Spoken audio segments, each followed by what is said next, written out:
Hello students, आज हम बात करेंगे 12th कॉमर्स के सब्जेक्ट अकाउंट्स की।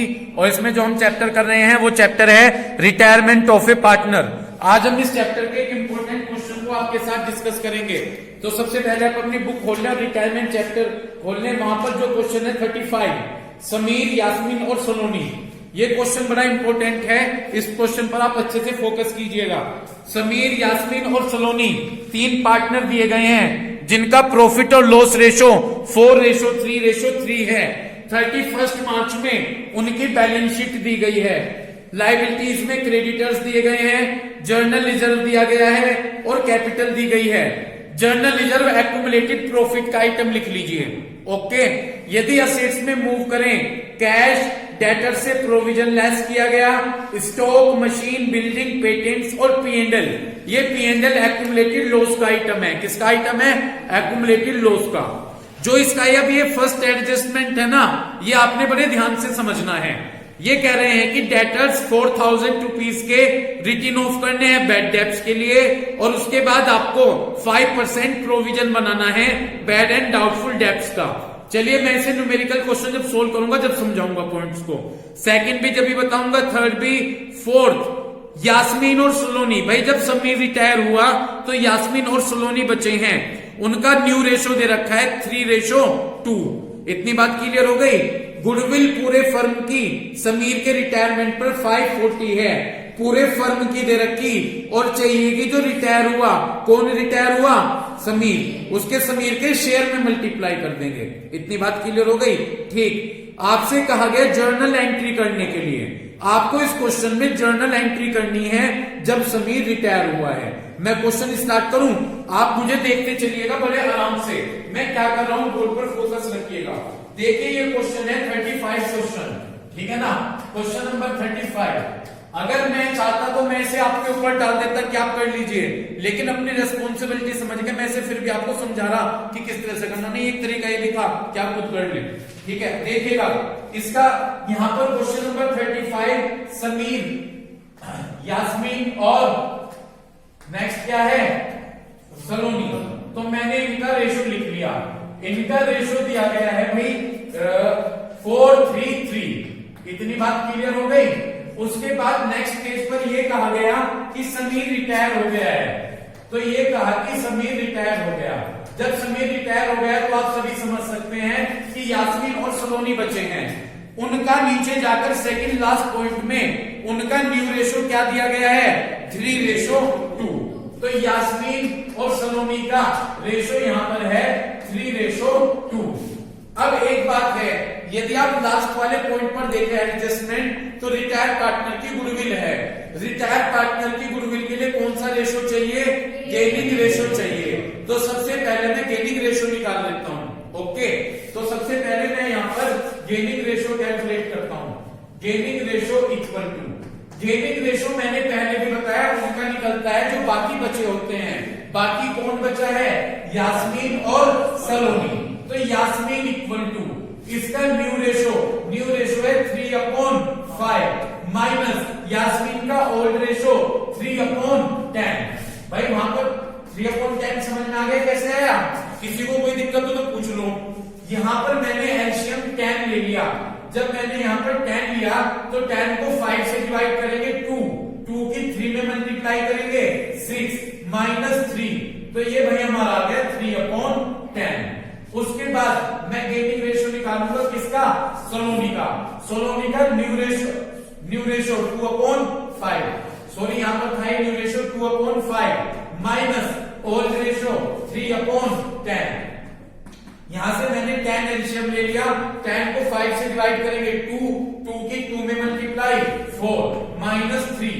तो ये आ गया 1/10। इस तरह से गेनिंग रेशो निकल कर आ गया 3:1। यहां तक कोई दिक्कत है क्या? ये हमारा गेनिंग रेशो आ गया। सेकंड स्टेप, मैं उसकी गुडविल निकाल लेता हूं रिटायर पार्टनर की। रिटायर पार्टनर कौन है? समीर। तो मैं समीर की गुडविल कैलकुलेट करता हूं। समीर गुडविल इक्वल टू, ध्यान से देखना, जब मैं समीर की गुडविल कैलकुलेट करूंगा, बुक में जाकर देखें पूरे फर्म की कितनी गुडविल है? 5,40,000। मिल गई क्या पूरे फर्म की गुडविल?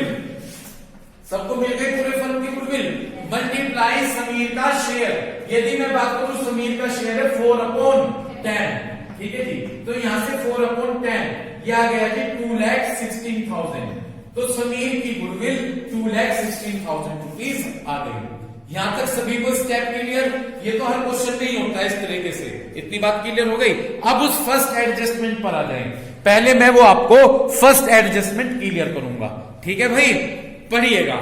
ये कह रहे हैं कि डेटर्स पर 4,000 रुपीज बैड डेट्स हुए और आपको कितने % प्रोविजन बनाना है?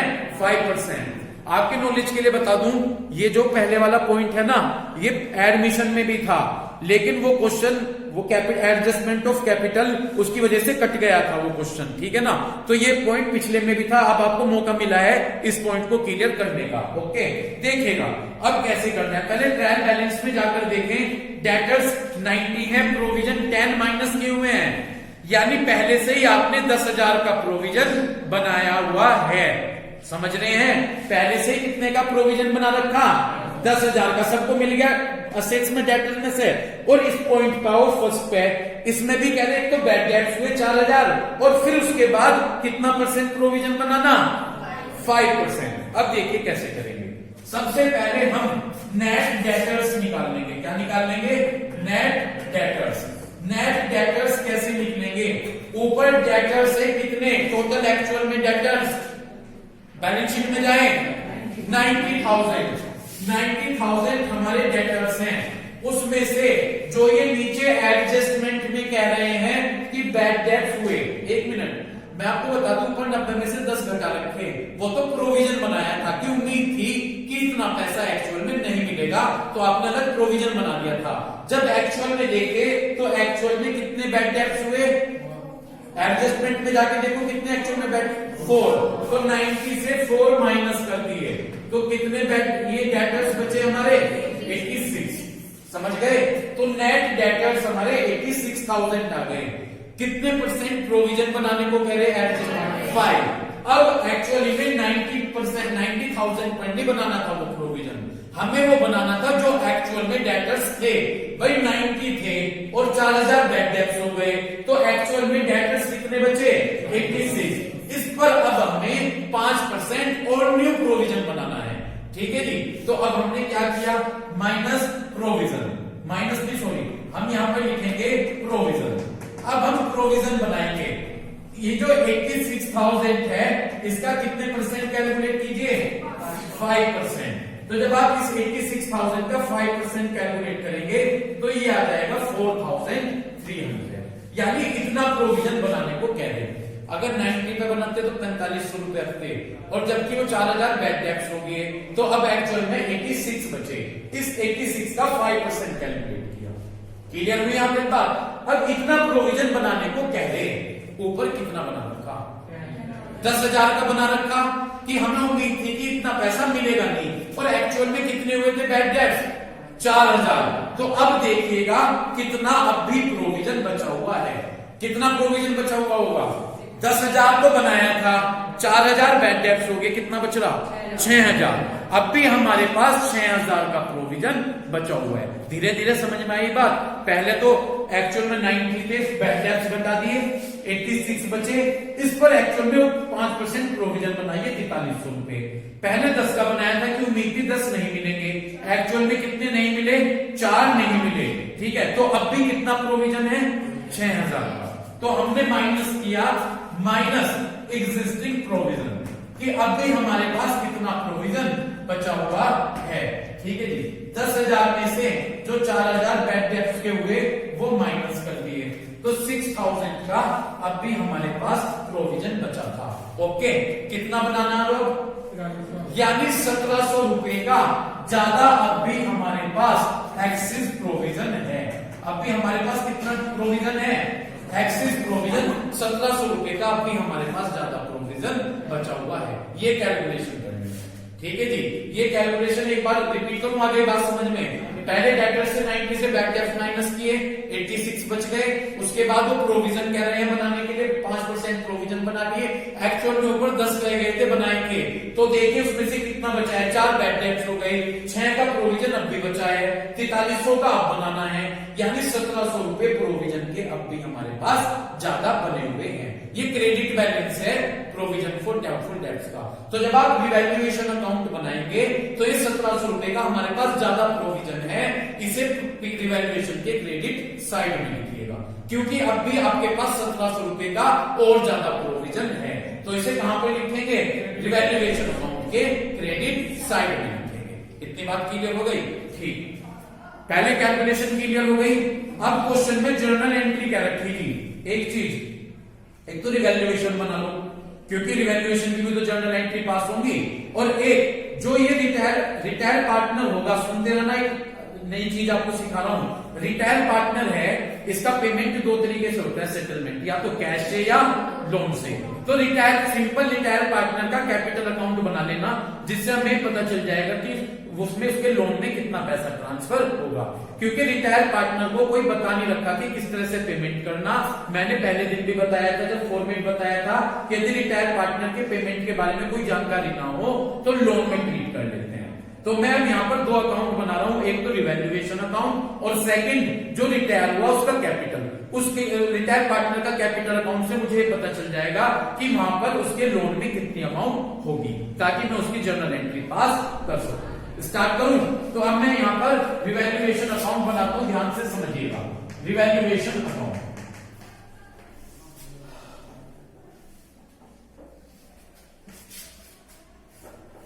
चलिए स्टार्ट कीजिए। सबसे पहले प्रोविजन कहां ट्रांसफर कर देंगे, क्रेडिट साइड में, क्योंकि इसलिए करेंगे क्रेडिट साइड में, अब भी हमारे पास 1700 रुपए का प्रोविजन बन रहा, यानी अगर डेटर्स अब भी 1700 कम देंगे तो हम कवर कर देंगे, तो इसलिए हमारे लिए इनकम है, इसलिए आप इसे क्रेडिट साइड में लिख दीजिएगा, by provision for doubtful dates.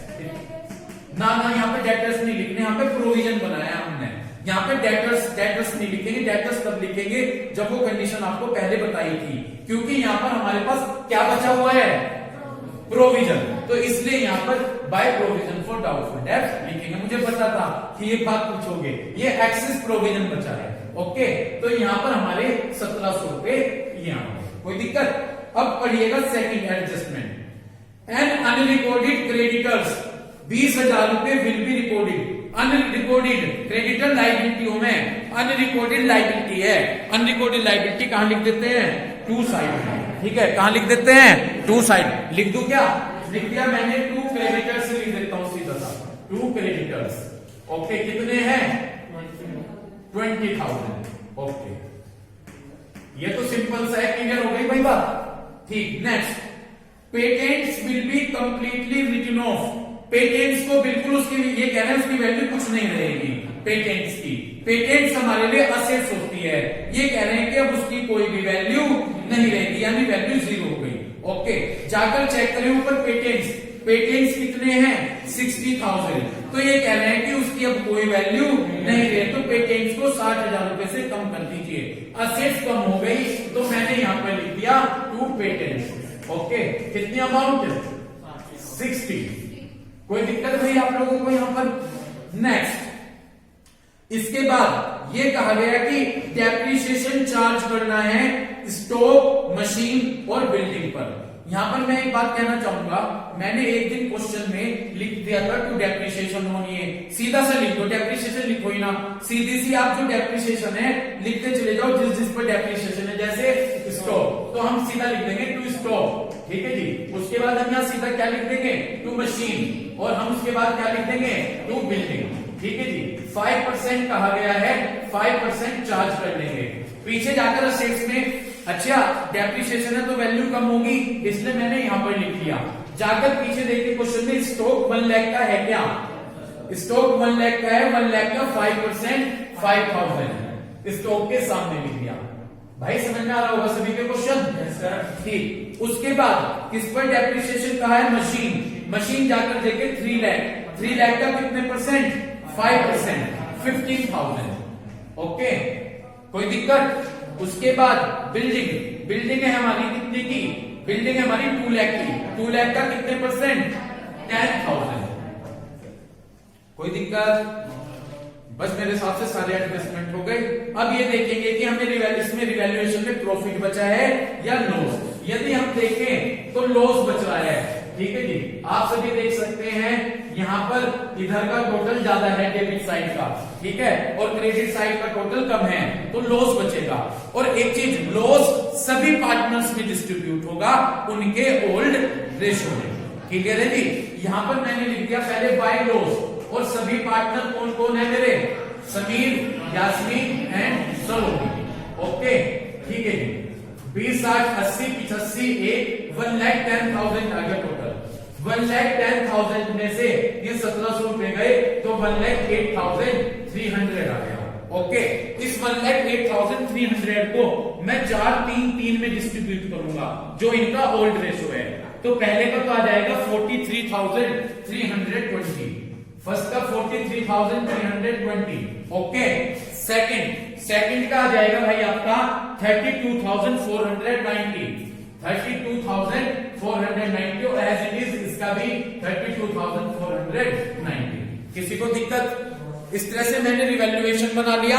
अब मुझे जर्नल एंट्री करनी है ना, इसलिए मैं सभी का कैपिटल नहीं बनाता, क्योंकि मुझे एंट्री करनी है रिटायर पार्टनर का जो लोन में ट्रांसफर होगा उसकी एंट्री करनी है। तो मैं केवल रिटायर पार्टनर का कैपिटल अकाउंट यहां से तैयार कर लेता हूं। कौन है रिटायर पार्टनर? समीर भाई था, सही बोलोगे, समीर कैपिटल। बार बार आपको याद दिला रहा हूं एक चीज, मैंने पहले दिन फॉर्मेट बताया था। मैंने बताया था कि क्या बताया था कि रिटायर पार्टनर का पेमेंट सेटलमेंट 2 तरीके से होता है, या तो कैश होगा या, और पढ़ के देख लो, कुछ कह नहीं रखा है। और अगर कुछ नहीं कहते तो लोन में ट्रांसफर करते हैं। इतनी बात क्लियर हो गई? किसमें ट्रांसफर करेंगे? लोन। चलिए मैं अपना वही एज इट इज कैपिटल का फॉर्मेट अप्लाई करता हूं, लेकिन अमाउंट भरी जाएगी समीर के हिसाब से, क्लियर है। सबसे पहले by balance broke down Sameer की कैपिटल, जाकर चेक करें बैलेंस शीट में कि समीर की कैपिटल कितनी है। 3 लाख है, ओके, वेरी गुड, 3 लाख है। By balance broke down 3 lakh. किसी को कोई दिक्कत? दूसरा स्टेप रिवैल्यूएशन का प्रॉफिट या loss.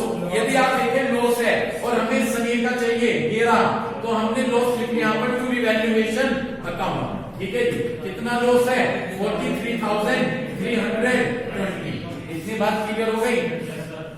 Clear. Third step goodwill एक्टियर, जाकर देखें असेट्स में गुडविल एक्टियर है क्या? नहीं है। नेक्स्ट स्टेप है रिटायर पार्टनर की गुडविल, बिल्कुल है जी, रिटायर पार्टनर की ये रही गुडविल। अब एक चीज याद करा दूं आपको, इधर बता रखा था कॉन्टिन्यू पार्टनर, और कॉन्टिन्यू पार्टनर लिखकर अमाउंट लिखते हैं समीर के कॉलम में, यही हमें चाहिए, ठीक है। जब आप एक इंडिविजुअल रिटायर पार्टनर का कैपिटल अकाउंट तैयार करते हैं तो गुडविल का ट्रीटमेंट होता है रिटायर पार्टनर का, कॉन्टिन्यू इधर और रिटायर इधर। अब जब तुम रिटायर ही बना रहे तो उसका नाम नहीं लिखेंगे इधर, केवल इधर कॉन्टिन्यू पार्टनर का नाम लिखेंगे, और अमाउंट इसके कॉलम में आएगी रिटायर पार्टनर के, समझ गए। तो यदि एक इंडिविजुअल कॉलम बनना है रिटायर पार्टनर का, तो रिटायर पार्टनर की गुडविल के लिए केवल यहां क्या लिखोगे? कॉन्टिन्यू मतलब गेनिंग पार्टनर, ओके। कौन है गेनिंग पार्टनर? वाई और एस। तो मैंने यहां पे लिखा Y capital, by Y capital और by S capital, Saloni capital यानी, है ना जी। देखिए गुडविल है 2,16,000 की, गेनिंग रेशो है हमारा 3:1। तो यदि हम इसमें डिस्ट्रीब्यूट करेंगे तो मेरे हिसाब से 162 और 54 आ जाएंगे।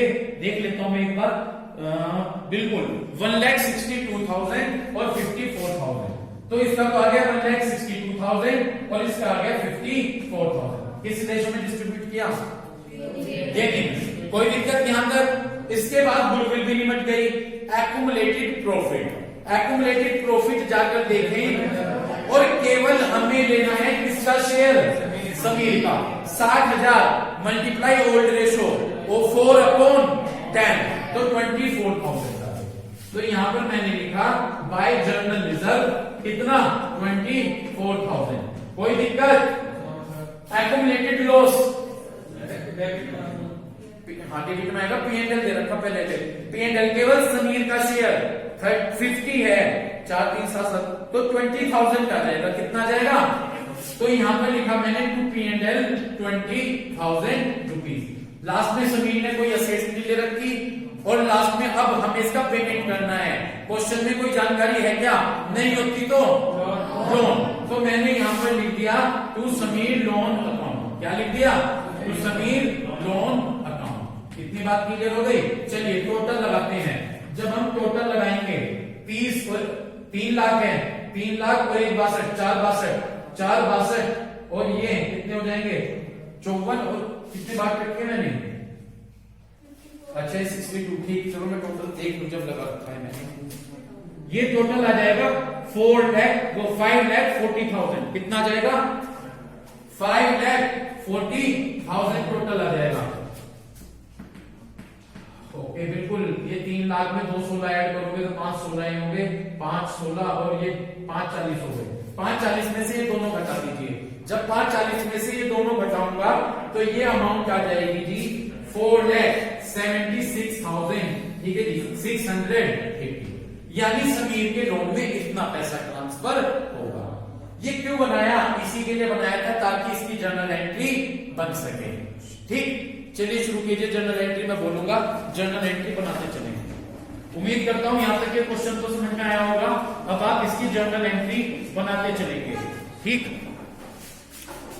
सबसे पहले जब हम अपनी जर्नल एंट्री तैयार करेंगे, सुनिएगा मुझे ध्यान से।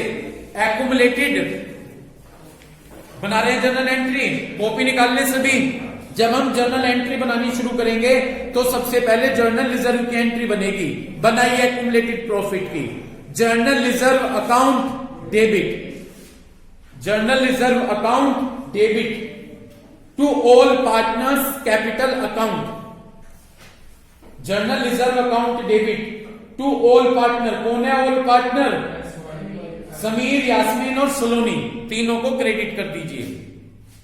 तो एंट्री बनी मेरी journal reserve account debit to Sameer capital, to Yasmin capital, to Saloni capital. रावरियान को समझ में आ रहा क्वेश्चन? आया भाई? ठीक। अमाउंट भरेंगे कैसे? अमाउंट भरेंगे जर्नल रिजर्व में तो 60 भर दीजिए। ठीक, यहां तो हमें डिस्ट्रीब्यूट करनी पड़ेगी क्योंकि ओनली उसका बना रखा है कैपिटल अकाउंट। 60 को 433 में, ठीक, 10 24 18 18 24,000 18,000 and 18,000। First entry clear? Second entry बनती है एक्युमुलेटेड लॉस की। जाकर असेट्स में देखें, एक्युमुलेटेड लॉस का आइटम क्या दिया गया है? P&L। इसके एंट्री बनेगी all partners debit. All partners कौन है? यास्मीन और सलोनी। तो Sameer capital account debit, Yasmin capital account debit, Saloni capital account debit to P&L। Sameer capital account debit, Yasmin capital account debit, Saloni capital account debit to P&L। P&L में कितनी अमाउंट? 50,000। ओके, 50,000 को उनका secretary वो gaining ratio, gaining नहीं sorry old ratio, old ratio है उनका 4-3-3, 20 15 15, 20,000 15,000 15,000। कोई दिक्कत? दो एंट्री क्लियर? एक्युमुलेटेड प्रॉफिट की हो गई, लॉस की हो गई। Third goodwill. गुडविल दो तरीके की, एपियर और रिटायर पार्टनर। एपियर चेक कर लें असेट्स में जाकर, नहीं है। उसके बाद रिटायर पार्टनर की गुडविल की एंट्री बना दें। रिटायर पार्टनर की गुडविल की क्या entry? Gaining debit. Very good, gaining debit to retire partner. Gaining कौन है भाई? यास्मीन और सलोनी। तो Yasmin capital account debit, Saloni capital account debit, Yasmin capital account debit, Saloni capital account debit to Sameer capital account, to Sameer capital account. अब amount कैसे fill करेंगे देखिएगा। Amount fill करेंगे समीर रिटायर पार्टनर में जाकर 216 फिल कर दें। रिटायर पार्टनर की गुडविल ये रही 2,16,000 रुपीज। कोई दिक्कत? और आपने इसे डिस्ट्रीब्यूट किया हुआ है। यास्मीन में 1,62,000 और सलोनी में 54,000। इनके नंबर है इस क्वेश्चन में जनरल एंट्री के। ये कैलकुलेशन तो आपने अपनी हेल्प के लिए की है, ठीक है ना जी। बन गई एंट्री, यहां तक कोई दिक्कत। अब मेरी बात सुनो जी, इसके बाद रिवैल्यूएशन का नंबर आता है, लेकिन इस केस की वजह से आपने 2 एंट्री पास करनी है और मैं एक एंट्री आपको समझाते चलूंगा। पहले जो वो एडजस्टमेंट में बैड डेट्स है ना 4000 रुपए का, उसको एंट्री कीजिए, वो आपके लिए लॉस है। तो एंट्री बनेगी उस 4000 की एंट्री बनेगी bad debts account debit to debtors account. Narration होगा being bad debts written off, bad debts account debit to debtors, bad debts account debit to debtors. कितने बैड डेट्स थे?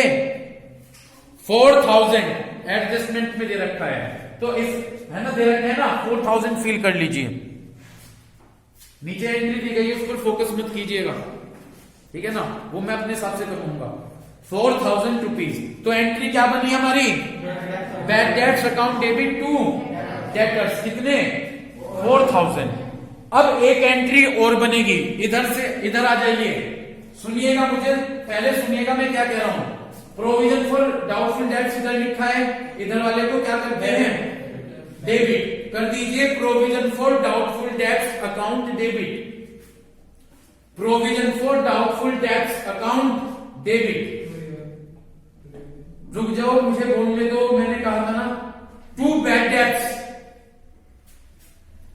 टू बैड डेट्स और to revaluation account. Provision for bad debts account debit to bad debts. मैंने example की तरह से entry की है इस क्वेश्चन के हिसाब से, इसमें जो एग्जाम्पल दिया उसके हिसाब से एंट्री बनवा लो मैं आपके। तो एंट्री बनी provision for doubtful debts account debit to bad debts और टू रिवैल्यूएशन। बैड डेट्स में तो भरिए 4000 रुपए। ओके, क्लियर जी। ये वाली अमाउंट कितनी है? ये रिवैल्यूएशन में भर दीजिए 1700 रुपए और जोड़कर लिख दीजिए रिवैल्यूएशन में 5700 रुपीज।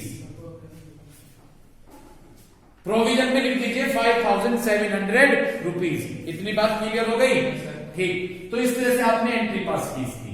ओके, अब ये हो गई, इसे छोड़ दीजिएगा, इसकी एंट्री तो पास हो गई। अब बाकी की एंट्री पास कीजिए। आप सभी को आती है एंट्री बनानी, पहले लॉस की तो बाद में बना देंगे, इधर की एंट्री बना दीजिए, एक में बना दीजिएगा। क्या एंट्री बनाएंगे? Revaluation account debit, revaluation account debit to creditor, to creditors, to patents, to stock, to machine and last is to building. Okay, तो revaluation account debit to creditors, to patents, to stock, to machine, to building. इन सब के amount in सब में भर दीजिए और इनका जो टोटल आएगा उस टोटल को आप रिवैल्यूएशन अकाउंट में फिल कर दीजिएगा। इतनी बात समझ में आ गई?